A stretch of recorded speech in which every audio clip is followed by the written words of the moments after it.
अंतर्राष्ट्रीय अनाउंसर हैं, वो आपके बीच में अपना व्याख्यान देंगे। श्री धर्मेंद्र गोस्वामी जी।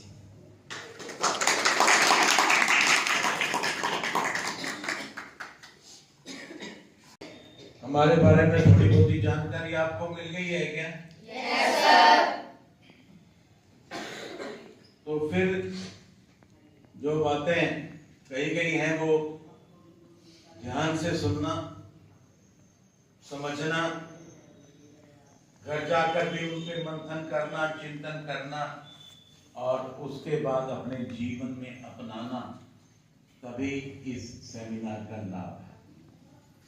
का पार नहीं होती, कोशिश करने वालों की कभी हार नहीं होती, कभी हार नहीं होती।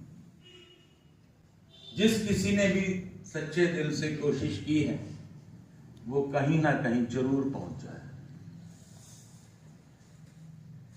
क्योंकि जब तक आपके मन में देश के प्रति प्यार नहीं होगा, राष्ट्र के प्रति प्यार नहीं होगा, एनएसएस का भी लगभग यही मतलब है कि भरा नहीं जो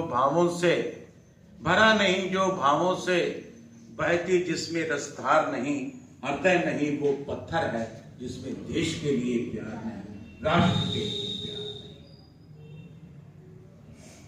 ये जो आप सब कुछ कर रहे हैं, ये राष्ट्र में कुछ आप बन सके, राष्ट्र को कुछ देन दे सके, इसलिए हो रहा है। राष्ट्र को सफाई की भी जरूरत है, स्वच्छता जो है आपका अभियान चलता है, मतदाता जागरूकता का चलता है, या आप जो यहाँ पर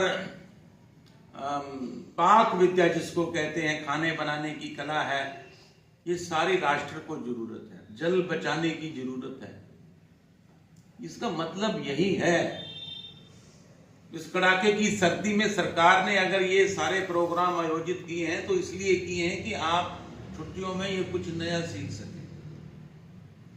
लेकिन सीखेगा वो जिसके दिल में कुछ करने की तमन्ना हो। जंगल का राजा कौन होता है? क्यों होता है? क्योंकि जंगल में हाथी भी होता है और हाथी शेर से कई गुना ज्यादा ताकतवर होता है। पता है कि नहीं पता आपको? अगर उसका पंजा शेर के ऊपर आ जाए ना तो शेर का कंजूमर निकल जाए। चीता होता है वो शेर से ज्यादा चतुर होता है। जिराफ होता है, उसकी गर्दन इतनी लंबी होती है कि शेर चार बीच में आ जाए। ये सारे राजा क्यों नहीं है? शेर ही क्यों है? क्योंकि शेर जो है उससे किसी ने पूछा, यार तू राजा क्यों है? उसने कहा कि मैं इसलिए राजा हूं कि मैं अपने आप को राजा समझता हूं, मैं अपने आप को राजा मानता हूं, इसलिए मैं राजा हूं। वरना तकड़े तो कोई और भी पड़े होंगे, वो मानते नहीं अपने आप को। समझ गए ना? तो इन्हीं शब्दों के साथ मुझे आज्ञा दें। गुलशन भी रहेगा, फूल भी खिलेंगे, तो भगवान ने चाहा तो फिर भी मिलेंगे। धर्मेंद्र गोस्वामी को आज्ञा दें। नमस्कार, जय हिंद, जय भारत।